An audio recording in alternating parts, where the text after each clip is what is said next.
아이 기질은 크게 세 가지로 나눌 수가 있는데,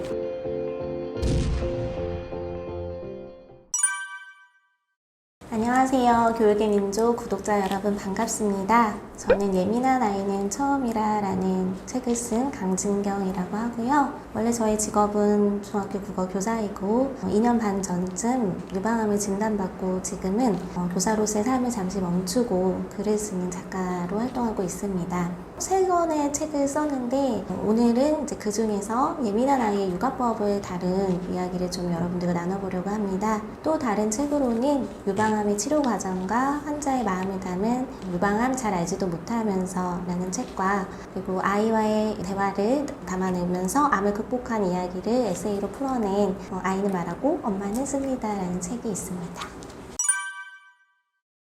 일단 예민하다의 사전적 정의를 좀 읽어드릴게요. 예민하다는 무엇인가를 느끼는 능력이나 분석하고 판단하는 능력이 빠르고 뛰어나다. 자극에 대한 반응이나 감각이 지나치게 날카롭다. 어떤 문제의 성격이 여러 사람의 관심을 불러일으킬 만큼 증대하고 그 처리에 많은 갈등이 있는 상태에 있다. 이 3가지예요. 여러분들 그러면 아마 이제 이 영상을 보시면서 그럼 아이가 예민하다라는 건 어떤 경우가 이거에 해당할까? 2번이 자극에 대한 반응이나 감각이 지나치게 날카롭다 이거든요. 무슨 말이냐면 아이가 예민하다는 걸 쉽게 말하면 다른 아이보다 더 쉽게 자극을 많이 받고 그리고 그만큼 더 크게 반응한다라고 생각하시면 됩니다. 별일 아니라고 생각하는 것도 아이에게는 정말 크게 느껴질 수 있고 그렇게 아이가 크게 느껴지면 아이는 그걸 이제 울음으로 표현을 하겠죠. 그러다 보니 예민한 아이는 울음이 많고 그리고 잠을 잘 자지 못하고 잘 먹지 않고 결국에는 잘 놀지 않고 잘 싸지 않고 이런 식으로 접근을 하게 돼요. 사실은 제가 지금 여러분들한테 이 사전적 정의를 알려드린 이유는 단어 자체에는 부정적인 뜻이 없어요. 근데 우리가 흔히 일상생활에서 쟤 좀 예민한 거 아니야? 이렇게 말하면 부정적으로 쓰잖아요. 근데 이게 왜 그런 걸까요? 그거는 예민한 것 자체가 나쁜 게 아닌데 그거를 아이가 예민하게 반응했을 때 부모가 감당하기가 어려우니까 까다로운 아이를 상대하는 게 부모는 그 육아법을 잘 알지 못하기 때문에 이제 어렵다라고 저는 생각이 들었어요. 그래서 이제 제가 이 책을 내게 된 것도 예민한 거 부정적으로 보지 마시고 예민하면 그럼 우리는 어떻게 수용해서 아이도 엄마도 행복할 수 있는 육아법을 할 수 있을까? 육아 생활을 할 수 있을까? 그런 고민에서 시작이 되었다고 생각하시면 됩니다. 저희 아이는 13개월 동안 통잠을 자지 못했는데요. 통잠이라는 게 이제 뭐냐면 아이가 어른들은 한번 이제 잠들면 저녁에 막 잠들면 아침까지 이제 대부분 그냥 쭉 자잖아요. 그 깨지 않고 자는 걸 이제 통잠이라고 하는데 보통 재우는 것도 힘들었지만 한 번 자면 10번 정도를 깨서 울었어요. 1시간 뭐 2시간 자도 또 깨서 울고 그런 식의 이제 반복을 했다고 생각을 하시면 되고요. 재울 때도 기본 뭐 2시간, 3시간 걸렸다고 보시면 돼요. 제가 이제 수면 얘기를 제일 먼저 한 이유는 아이를 키우는 분들께서 가장 힘들어하는 게 이제 예민한 아이의 경우 수면이 문제거든요. 저도 그게 역시 가장 힘들었고 이제 저희 아이는 그것뿐만이 아니라 감각적으로도 또 너무 예민한 부분이 있었어서 그때 이제 청각, 특히 촉각 이런 부분이 이제 아이들이 예민할 경우에는 모래놀이라든지 미술 촉감놀이 이런 것들을 잘 못하게 되거든요. 근데 엄마들이 봤을 때는 또래 아이들은 잘하고 문화센터 같은 걸 이렇게 데리고 가면 재밌게 하는데 우리 아이만 그걸 하지 않고 울거나 떼쓰고 나 안다고 소리 지르고 하니까 엄마들이 이제 힘들게 되는 거예요. 저 역시도 그맘때는 저희 아이가 특별히 뭐 예민한지도 몰랐고 도대체 왜 이러는 거야? 라고 속상하기만 했었어요. 저도 이제 이 책을 쓰면서 이 예민한 건 기질이고 이 예민한 아이에게 그런 거를 강요해서는 안 된다라는 이제 중요한 사실을 알게 되었던 거고요. 저희 아이는 좀 거기에서 조금 더 이제 두드러지게 나타난 것들이 청각 방어, 촉각 방어라는 이제 그런 용어들을 나중에 좀 뒤에 설명을 드릴 건데 그런 감각에 약간 이제 너무 예민할 경우 막 오토바이 소리에 막 자지러진다든지 엘리베이터도 못 타고 조금 더 일상생활이 힘들었던 부분이 이제 많았습니다. 그 미국의 이제 저명한 소아과 의사인 윌리엄 시어스 박사가 예민한 아이들을 하이니즈 베이비라고 이름을 붙였어요. 그러니까 하이니즈 베이비라는 건 욕구가 그만큼 높다라는 뜻이거든요. 그래서 이 예민한 아이들이 못된 아이들이라서 이렇게 때를 쓰는 게 아니라 다른 아이들보다 욕구 수준과 필요 수준이 높기 때문에 그런 것이고, 그런 것들을 이제 1에서 13까지 특징을 딱 표로 정리를 해 놓으시고 거기에 이제 해당하는 걸 이제 체크를 하기 체크리스트를 만들어 놓았어요. 저희 아이는 이제 그 13가지 특징이 다 해당이 되었었고, 또 다른 그 이제 연구를 하신 미국의 심리학자 아론 박사라는 분이 있는데, 그에 저서 예민한 아이를 위한 부모 수업이라는 책에서도 23가지 항목의 리스트를 만들었어요. 그래서 그 중에 13개 이상에 이제 해당을 하면 이 아이는 좀 민감한 아이다 라고 보고 있는데, 저희 아이는 이 중에 21개 항목이 예민한 아이로 나왔습니다. 그전에는 예민한 기질이 한 것도 몰랐고, 왜 이렇게 그냥 안 자지? 내가 잘못해서 나의 뭔가 양육 태도가 문제가 있어서 대부분의 엄마들이 그러시거든요. 근데 그런 게 아니라 이거는 정말 기질의 문제인데, 제가 이제 그 계기는 어린이집을 처음 보냈을 때 어떤 사건이 좀 있었어요. 저희 아이는 이제 2도 좀 지나고 28개월 때쯤, 그때 이제 처음 어린이집을 보냈는데 아이가 말을 잘 못할 시기거든요. 그런데 이제 거기에서 아이가 조금 이제 부적절한 돌봄을 받고 집에 와서 너무 이제 잠도 못 자고 뭐 자지러지고 힘들어 하면서, 제가 그때 비로소 책을 찾아 읽어보기 시작을 했어요. 예민한 아이에 대한. 그때 접한 책들 중에 이제 뭐 예민한 아이의 특별한 잠재력이라든지 따로 키우는 육아법이 있다라는 거를 그때서 이제 알게 된 거예요.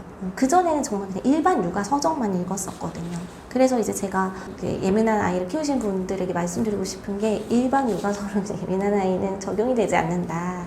예민한 아이를 다룬 육아서를 읽으셨으면 좋겠다. 이 부분을 말씀드리고 싶습니다.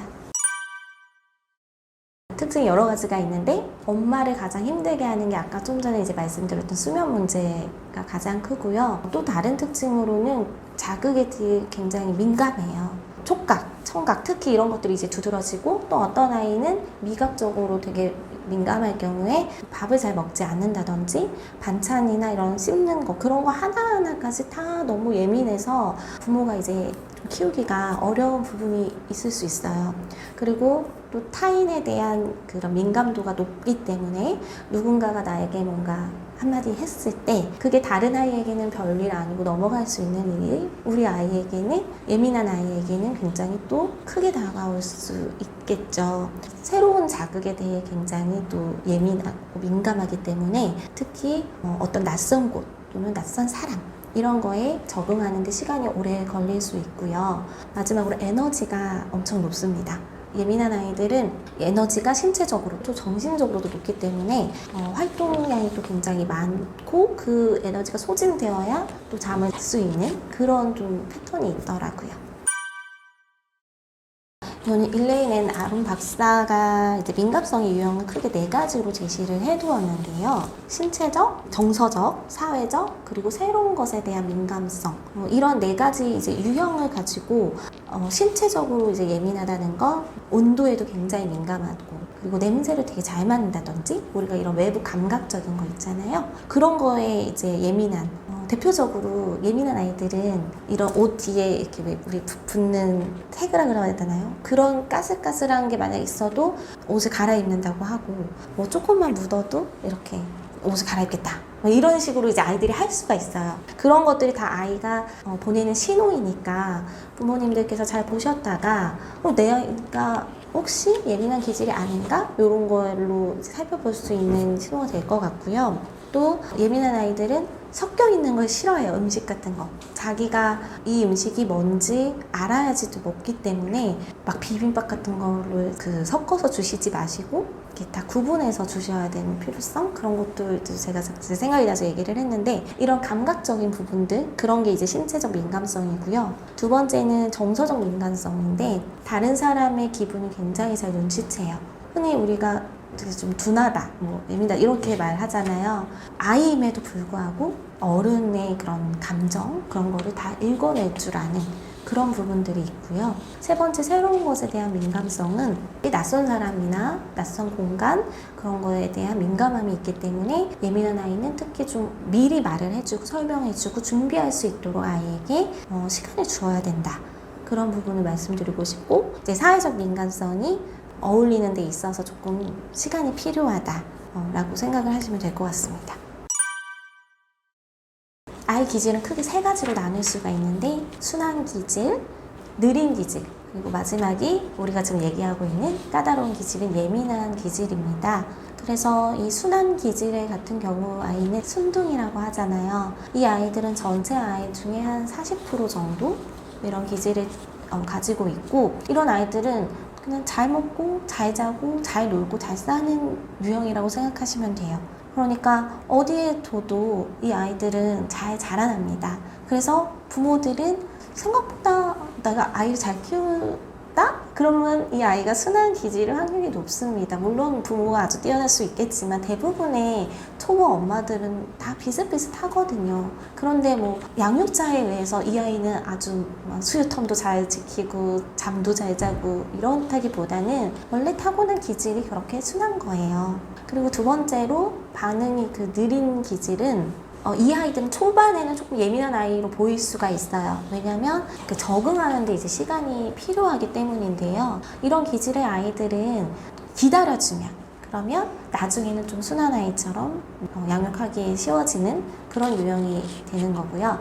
마지막 예민한 기질의 아이가 이제 전체 아이 중에 한 10% 정도 이런 예민한 아이들이 태어나는데, 항상 신체적으로 되게 각성되어 있고, 그리고 조그만 자극에도 금방 반응을 해서 부모들이 키우기에 조금 어려움을 느낄 수밖에 없습니다. 그래서 이러한 아이들은 조금 우리가 주목해서 이 아이들에게 맞는 맞춤 육아를 이제 해줘야 되는 그런 필요가 있고, 사실 우리가 기질 육아라는 게 한때 되게 지금 굉장히 유행을 했었는데, 제가 아이를 낳았던 18년도만 해도 기질 육아가 이렇게까지 이제 얘기가 나오진 않았었거든요. 근데 본인의 아이가 예민한 아이가 아니라면 뭐 굳이 막 그런 기질 육아 이런 거를 할 필요도 없다고 생각이 들어요. 근데 이제 아이의 성향이 만약 예민하다고 느껴진다면 기질 육아를 좀 참고하셔가지고 좀 더 공부를 좀 하실 필요가 있겠습니다.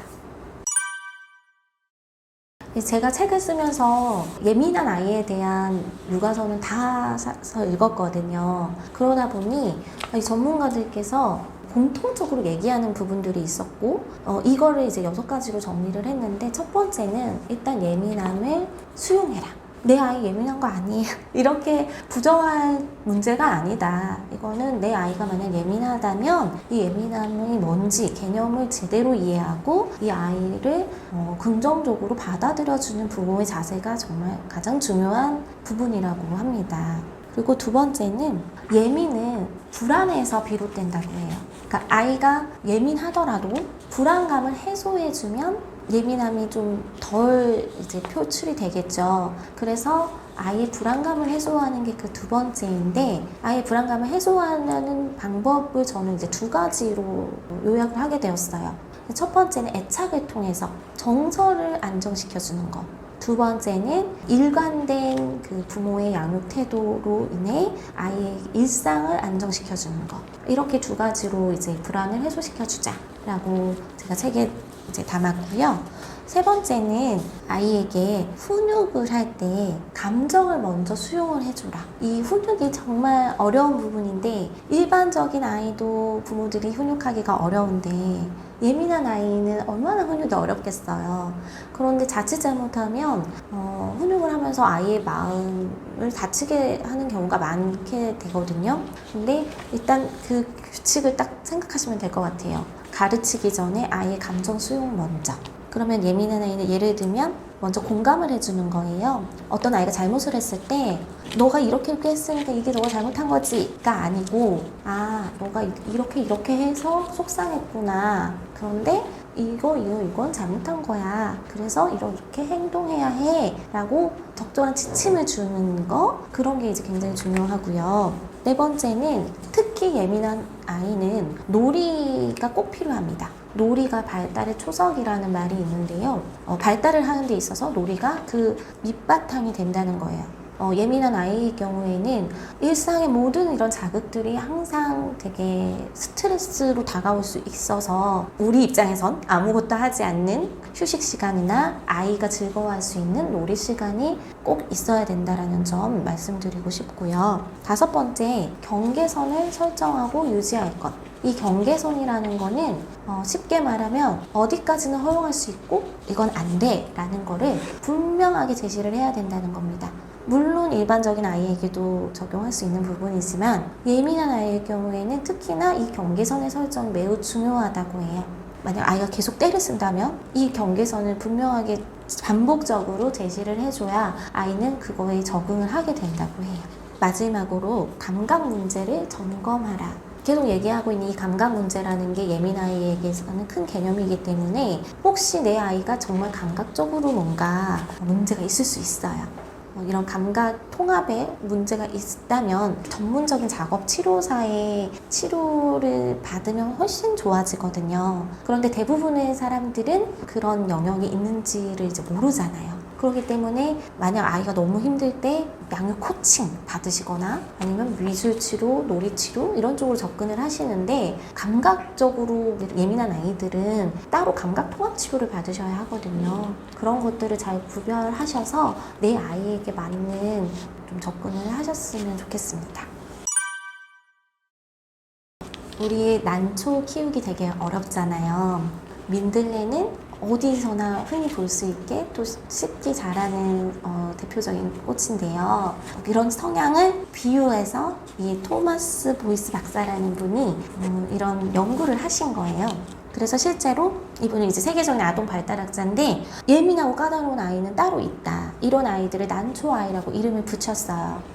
이 난초가 키우기 어려운 것처럼 예민한 아이들은 굉장히 키우기 어려운데 난초가 꽃을 피우면 정말 그 꽃이 향기롭고 또 되게 귀하다고 하잖아요. 근데 난초가 꽃을 피우려면 굉장히 온도, 습도 그리고 관리를 엄청 잘해줘야 난초가 꽃을 피울 수 있듯이 예민한 아이들은 이렇게 잘 보살펴야 빛을 발휘할 수 있다라는 이름으로 이제 난초 아이라고 이름을 붙인 것이고 그에 비해서 민들레는 어디서든 잘 자라고 꽃을 피우는 아주 꿋꿋함을 지닌 그런 이제 민들레 아이들이 따로 있는 것이다. 평균적인 아이들이 보통 민들레 아이들이라고 보시면 돼요. 스트레스 반응성이라는 용어를 사용하셨는데 똑같은 환경에서도 어떤 아이는 스트레스를 받지 않는가 하면 어떤 아이는 스트레스를 받더라. 그게 바로 이 예민한 기질의 차이이다. 이렇게 이제 설명을 하신 내용이었어요. 그래서 저도 이 말이 되게 공감이 많이 되더라고요. 그래서 이 예민한 아이들이 난초 같은 아이들이지만 환경을 잘 바꿔주면 즉 부모의 양육 방식이나 양육 태도로 인해서 아이가 좀 더 멋지게 성장할 수 있구나 라는 생각을 하게 되었습니다. 결론부터 말씀드리면 절대 울리는 수면 교육은 하지 않으셨으면 좋겠습니다. 부모들이 가장 많이 하는 실수가 그런 책들이 많이 있거든요. 수면 교육에 대한 책, 안누법, 퍼버법, 시닥법 이런 여러 가지 종류의 수면 교육 방법들이 있고 결과적으로 그냥 쉽게 말하면 아이를 울리다 보면 아이가 지쳐서 포기하고 잔다. 아이는 부모가 수면 패턴을 잡아주면 그것대로 따라온다. 인데요. 이게 되는 아이가 있는가 하면 안 되는 아이가 있습니다. 저희 아이도 안 되는 아이였고 근데 그걸 모르고 계속 아이를 울리기만 하니까 아이도 힘들고 부모도 힘들게 되는 거예요. 근데 예민한 아이가 잠을 못 자는 이유는 딱 있거든요. 그걸 환경을 바꿔줄 노력을 해야지 무조건 자라고 강요한다고 해서 아이가 자는 게 아니라는 거죠. 이 환경을 바꿔준다는 건 무슨 말이냐면 아까 말씀드렸듯이 애기가 감각적으로 예민해서 조금만 덥거나 조금만 추워도 다른 아이들에 비해서 울음을 터뜨릴 수 있어요. 그리고 청각적으로도 예민하기 때문에 아주 작은 소리 우리가 스위치 똑딱하는 소리라든지 이불 바삭거리는 소리 이런 소리에도 예민한 아이들은 깨거든요. 습도도 굉장히 중요하고요. 이불의 촉감까지 그러니까 지금은 아이가 이제 6살이라 커서 자기가 좋아하는 이불이 있어요. 그 이불만 덮거든요. 사계절. 그런데 아기 때는 그런 걸 저한테 말할 수가 없잖아요. 그러다 보니 만약 제가 덮어주는 이불이 문제 있을 수도 있고 깔고 자는 그 깔개가 마음에 안 들었을 수도 있어요. 이런 여러 가지 제반적인 환경 부분을 자꾸 바꿔주시면서 빛이라든지 커튼이라든지 정말 우리가 생각하지 못한 어떤 문제가 아이를 계속 자극해서 아이가 못 자는 걸 수 있거든요. 그런 부분을 바꿔주시려고 자꾸 시도를 하셔야 돼요. 저의 경우는 애가 등 센서가 너무 발달해서 내려놓으면 바뀌었어요. 항상 안고 업고 재워야 했는데 그렇게 겨우 재워서 내려놓으면 또 깨니까 정말 너무 힘들었죠. 근데 이 아이를 유모차나 카시트로 재우는 것도 저는 그렇게 이제 전문가들은 뭐 일반적인 전문가들은 그렇게 재우면 안 됩니다 막 이렇게 얘기하시지만 부모가 정말 너무 힘들다면 저는 그런 방법도 쓸 수 있다고 생각해요. 그래서 자기 아이에게 맞는 방법을 찾으셔서 좀 최대한 아이가 빨리 잠들고 푹 잘 수 있는 그런 환경을 주시는 게 좋은 방법이라고 생각합니다. 제가 이제 이 수면 문제가 너무 크다 보니까 이걸 연령별로 좀 분석을 해봤어요. 그러니까 같이 잠을 못 자더라도 이때는 이런 이유로 못 자고 이때는 이런 이유로 못 자는구나가 좀 달라지더라고요. 그래서 2돌 이전까지 수면 문제, 그리고 2돌 이후부터 이제 3돌 무렵까지, 그리고 그 이후에 학령기 전기까지 이렇게 3단계를 나누었는데 첫 번째는 지금 제가 좀 전에 말씀드렸던 좀 감각적으로 예민해서 못 자는 경우가 대부분이에요. 그래서 돌 이전의 영화는 우리가 렘 수면이라고 해서 되게 얕은 잠을 잔다고 해요. 그러니까 더 깰 수밖에 없는 거예요. 잠이 수면이 얕기 때문에 더 깰 수밖에 없고, 그걸 이제 부모가 원래 돌 이전에는 이렇게 얕은 수면을 하니까 깰 수밖에 없다라는 걸 또 인정하는 게 저는 또 중요하다고 생각하거든요. 그 사실을 알고 있고 자다가 아이가 많이 깨면 이 침실 수면 환경을 바꿔주는 거, 그리고 민감한 감각을 조금 줄여줄 수 있도록 여러 가지 시도를 해보는 거. 그래서 구체적으로 좀 말씀드리면 온도는 20도에서 24도가 적당하고 습도는 44에서 55%로 유지하는 그런 좀 노력이 필요하고요. 두 번째로 그 2돌 이후부터 3돌 무렵은 아이가 이런 예민함보다는 좀 고집이 세지고, 그리고 이제 자기의 뭔가 주장이 생기고 호기심이 엄청 발동할 때란 말이에요. 그래서 아이들은 이때는 좀 심리적인 이유로 안 자려고 해요. 부모랑 떨어지는 게 싫고, 잠을 자면 더 이상 놀지 못하는 그런 게 또 싫을 수 있고, 그리고 자는 게 무서운 아이들도 있거든요.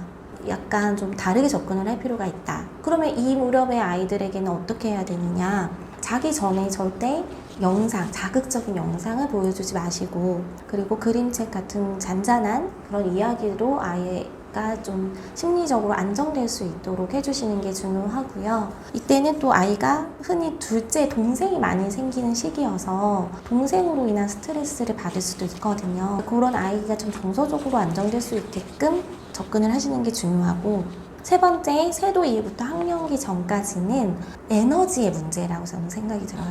이 시기의 아이는 그날 자신이 하루를 재미있게 놀았다 생각이 들지 않으면 자지 않거든요. 더 놀고 싶어 하고 그 에너지를 모두 소진해야 잠이 드는데, 특히나 아까 예민한 아이들 에너지가 많다고 말씀드렸잖아요. 그래서 실컷 그 에너지를 소진하지 않으면 절대 자지 않아요. 지금도 저희 아이도 12시까지 그냥 버티거든요. 근데 이게 정말 같이 하루 종일 키즈카페에서 같이 놀아도 다른 아이는 차를 타면 바로 기절하는데, 저희 아이는 집에 와서 또 2차로 또 놀고 3차로 놀고 밥 먹고 씻고 다 버티고 12시까지 안 자요. 그러니까 이런 차이들이 있어서 낮 동안 신체 활동 많이 하는 게 엄청 중요하고요. 또 자연에서 뛰노는 것도 되게 중요하고, 그리고 이제 머리를 우리가 써도 왜 좀 쉽게 피로해지잖아요. 이렇게 두뇌 운동을 열심히 하면. 그러니까 그런 쪽으로 조금 활발한 두뇌 자극을 해서 아이가 정신적으로 또는 육체적으로 피로할 수 있게 해주는 게 관건입니다. 이제 부모님들 고민하시는 부분이 배변 훈련이기도 한데요. 저희 아이는 어떤 문제가 있었냐면 그 기저귀를 쉽게 뗐는데 문제는 대변을 변기에서 하지를 못하는 거예요. 근데 정말 이해가 안 되잖아요. 소변은 변기에 가서 하는데 왜 대부분 변기에서 하지 않고 그거를 기저귀나 팬티에서 꼭 서서 이제 하려고 하는 게 있었어요. 근데 처음에는 나아지겠지 생각을 하고 아이가 이제 적응할 수 있도록 기다려줬는데 그 시간이 너무나 길어지는 거예요. 근데 아이가 이제 서서 막 온갖 힘을 쓰면서 뭔가를 하려고 하는데 안 나오니까 막 울고 막 소리를 지르고 또 이제 수시를 막 하니까 다 젖고 막 그런 너무 이제 힘든 상황들이 계속 지속이 되니까 제가 이제 이걸 어떻게 해야 되는지 정말 고민이 많았었어요. 근데 이제 결과적으로 나중에서야 이제 책을 쓰면서 알게 된 사실은 예민한 아이들이, 촉각적으로 예민한 아이들이, 그러니까 기저귀가 있다가 없어지는 그거에도 되게 민감함을 보여서 그거에 대한 저항이 또 심할 수 있다는 거예요. 그러니까 물론 다 같은 이유는 아니겠지만 저희 아이 같은 경우에는 그래서 그 변기에 앉아서 뭔가 대변을 하는 거에 대한 두려움, 그런 것들이 있었던 것 같고, 그런 문제를 극복하는데 정말 좀 많은 시간이 필요했어요. 그래서 되게 아이가 좋아하는 캐릭터 변기에서부터 뭐 어떤 변기에 앉아서 이제 성공을 하면 뭘 준다든지 막 별의별 그 시도를 다 해봤지만 결론은 정말 시간이 많이 걸렸었고, 그래서 제가 드릴 수 있는 말씀은 변비를 예방하는 게 대변면에 영향을 줄 수 있다. 그러니까 변비를 해결하는 게, 그런 결론에 이르렀는데, 그게 무슨 말이냐면 응가를 할 때 힘든 그런 기억, 변기에 앉아서 했을 때 너무 아프고 힘들었던 그런 기억이 반복되면 그걸 또 두려워할 수가 있거든요. 그래서 부모가 할 수 있는 거는 아이가 기본적으로 변비에 걸리지 않도록 되게 물도 많이 먹이시고 또 채소도 많이 먹이셔서 식이섬유가 많이 들어간 음식 주시고, 또 쪼그리고 앉아서 뭔가 하는 습관 길러주시면 좋고요. 오은영 그 박사님이 또 좀 비슷하게 이렇게 예민해서 대변을 좀 변기하지 못하는 아이를 처방하신 내용이 있더라고요, 금쪽이에서. 근데 그것도 보시면 아이를 쪼그려 앉게 하시고 아이가 좀 편안하게 대변을 볼 수 있도록 연고 같은 게 있으면 항문에도 좀 발라주시고, 이런 좀 구체적인 그런 방법들이 있으면 그런 것도 좀 참고를 하시면 도움이 될 것 같습니다. 예민한 아이일수록 정말 더 어린이집 그리고 유치원 같은 기관을 잘 선택해야 하는데요. 일단은 제가 하나 이제 소개해드리고 싶은 rolf 젤린이라는 분이 이제 예민한 아이의 특별한 잠재력이라는 이제 책을 쓰셨는데, 거기 보시면 예민한 아이를 둔 부모는 국공립 학교보다는 종교 계열의 학교, 몬테소리, 발도르프 학교처럼 아이의 특성에 더 적합한 교육을 할 수 있는 기관을 이제 찾을 것을 조언을 했어요. 저도 이 부분에 되게 동의를 하는데, 국공립학교가 나쁘다 이런 게 아니라 예민한 아이들은 조금 더 세심하고 아주 구체적인 보살핌이 필요한데, 아이가 많고 또 좀 보편적인 교육을 실시하는 곳에서는 그러기가 힘들잖아요. 그런데 아무래도 이런 좀 특성 교육을 지향하는 학교들에서는 좀 더 아이 한 명 한 명에게 또 관심을 기울이는 게 있고 좀 더 세심하게 기질을 배려하는 교육을 실시하기 때문에 이런 기관을 좀 추천을 드리고 싶고요. 담임 선생님도 아주 중요한데요. 특히 우리가 어린이집이나 유치원 같은 데 가면 누가 우리 아이 담임 선생님이 되는지도 거의 대부분은 못 보거든요. 근데 이제 저는 아이가 예민하다면 그 부분을 좀 꼭 확인을 하셨으면 좋겠어요.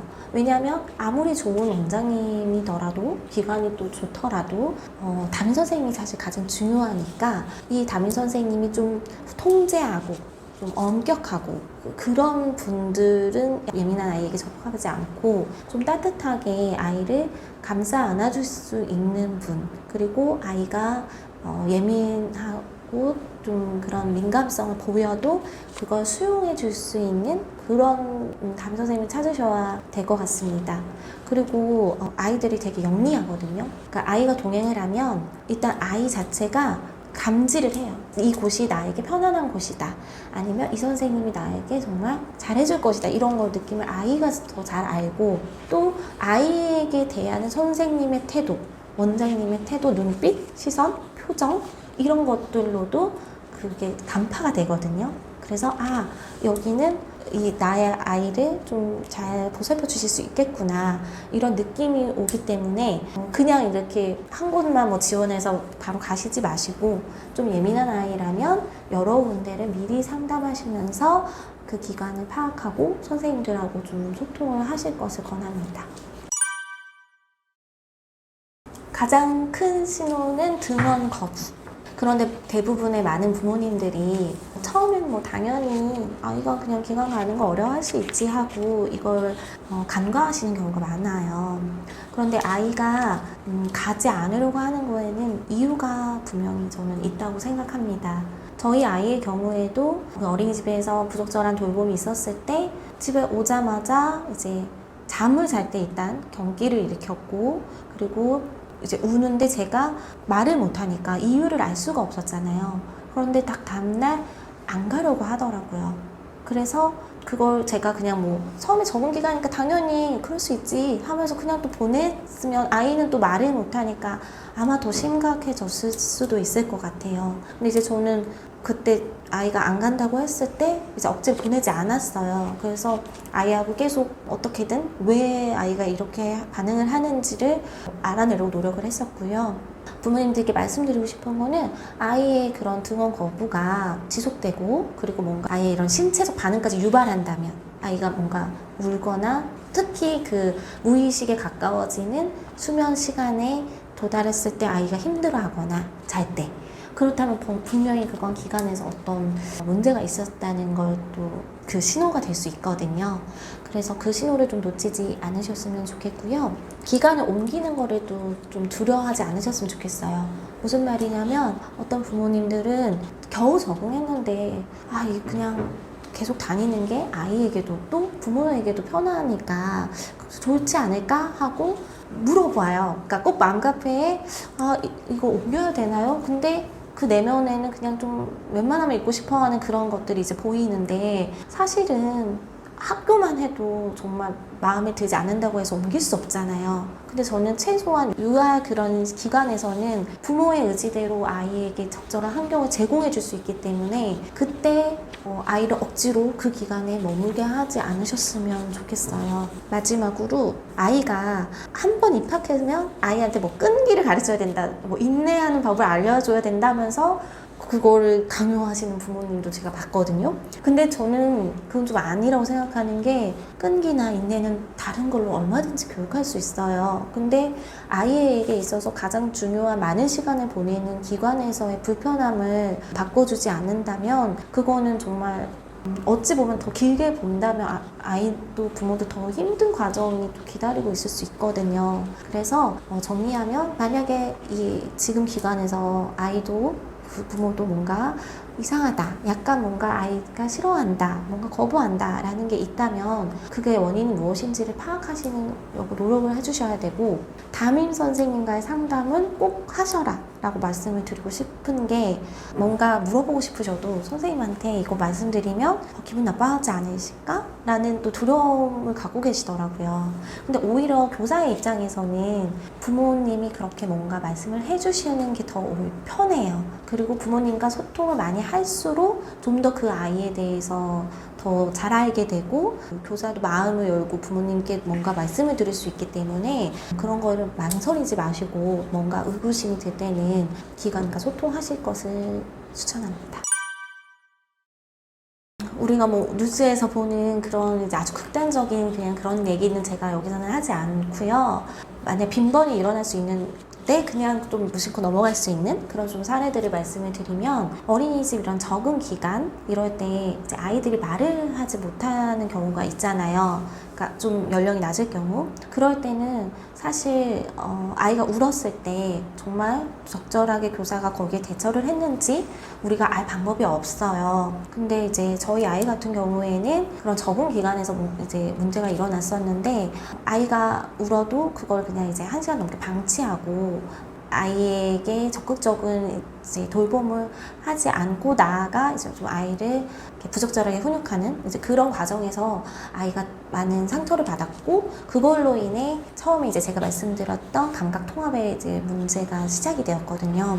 그러면서 원래는 이제 예민한 아이가 부모랑 이제 좀 떨어지지 못하는 성향이 있을 수 있어요. 엄마 껌딱지 성향이 예민한 아이일수록 강하게 나타날 수 있는데, 저희 아이 같은 경우에는 애착에도 문제가 없었고, 그리고 분리불안 같은 것도 그맘때에 다 사라졌어서 아이를 잘 기간에 보냈었는데, 정말 딱 그 한 시간이 뭔가 도화선처럼 터지면서 이제 그 이후로 모든 이제 일상이 무너지는 경험을 저 같은 경우는 하게 됐었고, 물론 아이가 좀 더 그냥 예민하지 않으면 그런 교사들이 부적절하게 그러니까 반응을 했을 때 넘어갈 수도 있지만, 반대로 아이가 정말 예민해서 저희 아이 같은 경험을 또 하실 수도 있거든요.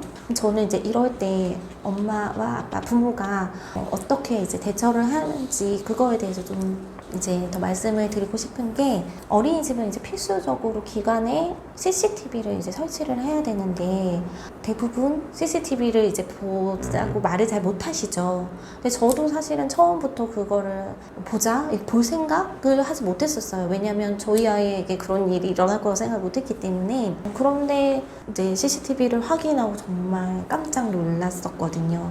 CCTV를 보면서 이러니까 아이가 이렇게 될 수밖에 없었구나를 이제 제가 알게 되었는데, 이 CCTV를 보는 과정에 대해서 좀 말씀을 드리자면, 당연히 요청을 하실 수 있고요. 그리고 보실 수 있는 권리가 있고, 이거는 이제 기관에 정당하게 요청을 하시면 됩니다. 그런데 기관에서 다른 아이들 초상권이나 다른 아이들 얼굴을 가려야 돼요라든지 이런 거를 이렇게 핑계를 대시면서 안 보여주시려고 할 수가 있어요. 저희 같은 경우에도 실제로 그런 경험을 했었고, 그래서 제가 너무 이제 그때부터 더 의구심이 들어서 결국에는 이제 경찰에 전화를 했어요. 경찰에 전화를 하면, 경찰이 동행을 하면 바로 이제 보여줄 수밖에 없거든요. 그래서 이런 일련의 이제 과정들을 겪으면서 CCTV를 이제 확인하고, 제가 나중에서 이제 책을 쓰면서 다시 확인을 해보니 CCTV를 보는 거에 거부할 수 있는 그런 게 아니기 때문에 응당히 이제 신청을 하셔서 조금 적극적으로 대처를 하셨으면 좋겠다. 만약에 이 CCTV 보여달라는 거 기분 나빠하시면 어떡해요? 그게 문제가 아니라는 거예요. 그 아이가 어떤 일이 있었는지를 부모가 확인할 수 있는 가장 좋은 방법은 그 기관의 CCTV를 열람하는 거니까, 기본적으로 어린이집이나 유치원 알아보실 때 CCTV가 있는 곳인지를 또 체크하시는 것도 잊지 마시라고 말씀드리고 싶어요. 제가 궁극적으로 이제 이 책을 쓴 이유이기도 한데요. 있습니다. 저는 아이의 예민함은 특별한 재능이라고 생각하는 사람 중에 하나이고요. 물론 예민한 아이를 키우는 건 어렵고 힘든 일이지만, 우리가 아까 앞에서 살펴봤던 예민한 아이의 특징을 자세히 잘 살펴보시면 다 재능이 될 수 있겠구나. 이걸 좀 더 발전시키면 좀 더 다른 아이들이 가지고 있지 못하는 좋은 걸로 발전시킬 수 있겠다라는 생각을 많이 했어요. 제가 이제 책을 쓰면서 제 얘기만 한 게 아니라 이미 기존에 이제 연구를 하신 분들의, 전문가들의 의견을 요약하고 정리를 했는데, 그 중에 이제 몇 가지를 소개해 드리면, 독일 최고의 관계심리 전문가 롤프 젤리는 그의 저서에서 예민한 아이는 남을 잘 이해하고 관심사를 쉽게 포착하고 그들이 필요로 하는 것을 매우 정확하게 파악한다. 그리고 더 많은 것을 강렬하게 인지하는 예리한 관찰자이기 때문에, 강렬한 인지를 통해서 음악이나 문학, 예술을 접할 때 보통 사람들보다 훨씬 더 강렬한 체험을 하고 그쪽으로 재능을 발휘할 수 있다. 이렇게 이제 얘기를 한 바가 있고요. 우리나라에서는 최치한 교수님이 예민한 아이 잘 키우는 법이라는 책에서, 예민한 아이는 관찰력이 좋고 다른 사람의 기분, 생각, 기대에 민감하게 반응한다. 그러다 보니 공감 능력이 좋고 배려심이 강하고 또 오감이 발달해서 이런 예술 경험을 잘할 수 있다 보니 그런 쪽에 두각을 나타내서 훌륭한 예술가가 될 수 있다. 이런 식으로 이제 말씀을 하시더라고요. 실제로 저희 아이도 미술을 굉장히 좋아해요. 그래서 저도 인지적인 거나 학습적인 것보다는 아이가 좋아하는 음악, 예술, 체육 이런 쪽으로 좀 접근을 하고 있고요. 예민한 아이를 키우면서 많은 분들이 느끼시는 것도 좀 비슷하지 않으실까. 그래서 정리하면, 이런 아이의 예민함을 특별함으로 만들어주려면 그거는 그저 되지는 않고 부모의 역할과 노력이 필요하므로, 우리가 좀 공부를 많이 좀 그래도 하셔서 예민한 아이를 잘 키울 수 있는 요가법을 가지고 좀 나가셨으면 좋겠습니다. 예민한 아이 키우시면서 많이 힘드셨죠? 저도 아직 당연히 끝나지 않았습니다. 저희 아이가 6살이지만 아직도 저도 아이를 재우기 힘들고, 그리고 아이가 다른 아이들보다 예민해서 힘든 부분이 많이 있어요. 하지만 여러분들께 말씀드리고 싶은 건 이 시기는 언젠가는 또 지나갈 것이고, 그 시기를 단축시키는 게 저는 또 중요하다고 생각해요. 그래서 우리가 예민하다고 해서 그걸 부정적으로 보시지 마시고, 아이를 세심하게 부모가 난초를 키우듯이 어떻게 잘 보살피면 우리가 더 행복할 수 있을까를 생각하셔서 좀 더 아이도 행복하고 엄마도 행복한 길로 나아가시면 좋겠습니다. 지금까지 시청해주셔서 감사합니다.